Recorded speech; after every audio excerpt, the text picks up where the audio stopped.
Bismillahirrahmanirrahim. Assalamualaikum warahmatullahi wabarakatuh. Sahabat-sahabat semua, ada beberapa kejadian seorang yang memang disiplin dalam menggunakan protokol kesehatan ternyata terpapar juga. Kemudian juga ada kejadian di daerah tertentu setelah ada event-event tertentu ternyata terjadi penambahan kasus COVID-19 ini. Nah, dari berbagai macam tracing yang pernah kami lakukan di daerah, kemudian dari beberapa jurnal yang pernah saya baca juga, ada yang disebut dengan titik lemah dan titik lengah pada orang-orang yang padahal kalau kita perhatikan mungkin orang tersebut paham dan sehari-harinya itu ketat dalam menjaga protokol kesehatan. Nah, apa saja titik lemah dan titik lengah itu yang menjadi jalan penambahan kasus COVID ini, kita akan coba telusuri satu persatu sahabat-sahabat semua.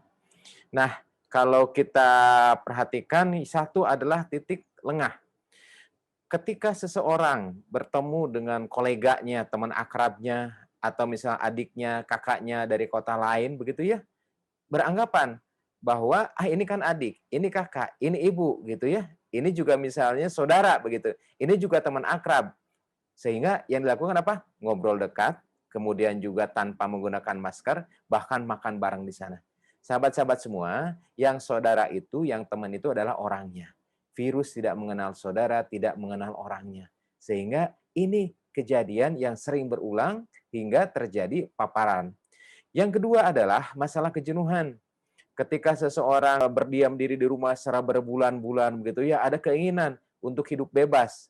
Nah, ketika terjadi kejenuhan tanpa mengindahkan protokol kesehatan, ini juga sama menjadi titik lengah yang menjadi ajang penularan virus.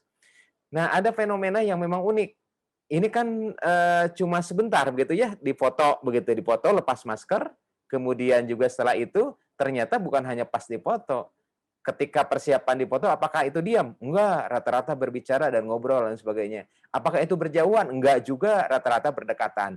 Nah, dari beberapa pengalaman ketika beberapa event mengadakan foto-foto bareng, ini juga menjadi titik lengah yang menjadi sumber penularan.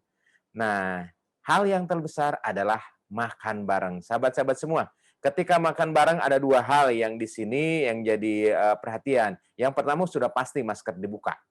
Yang kedua adalah ketika makan bareng rata-rata itu tidak diam tapi ngobrol. Ini juga menjadi titik lengah, apalagi ketika makan bareng umumnya jaraknya berdekatan.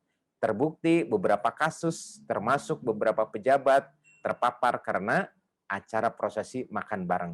Demikian juga titik lengah yang kelima yaitu kongkow, ngobrol-ngobrol begitu ya karena kejenuhan. Ini juga sama menjadi titik lengah yang menjadi sumber penularan dan penyebaran. Yang keenam adalah event.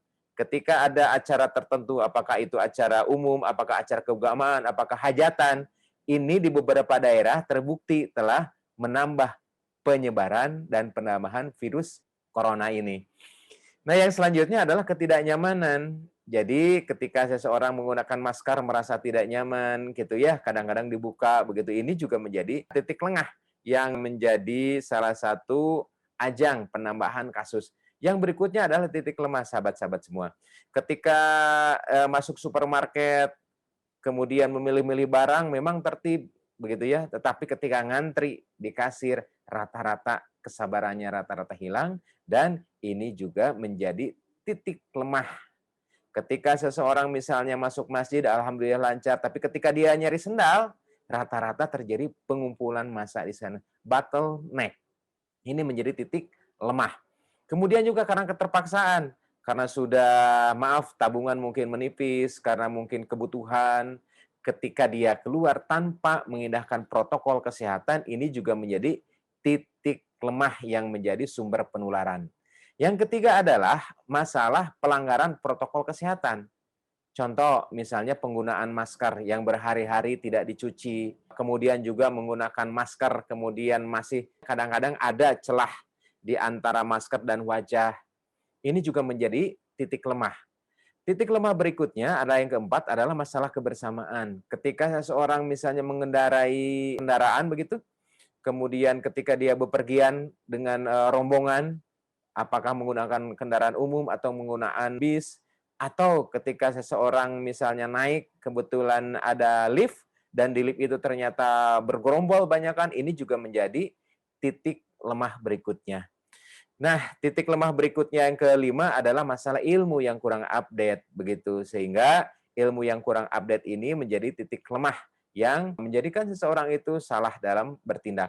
Titik lemah berikut adalah masalah imunitas diri. Ketika seseorang mempunyai sistem pertahanan tubuh yang lemah, ini akan memudahkan orang tersebut untuk terjangkit virus SARS-CoV-2 ini yang mengakibatkan COVID-19. Nah, titik lemah yang ketujuh adalah kelelahan. Apakah itu kelelahan fisik atau kelelahan batin atau kelelahan mental yang tidak diimbangi dengan istirahat dan masukan energi. Itulah 7 titik lemah dan 7 titik lengah. Semoga dengan mengetahui 7 titik itu, kita bisa lebih waspada untuk menghindari serangan COVID atau terjangkitnya COVID-19 ini. Assalamualaikum warahmatullahi wabarakatuh.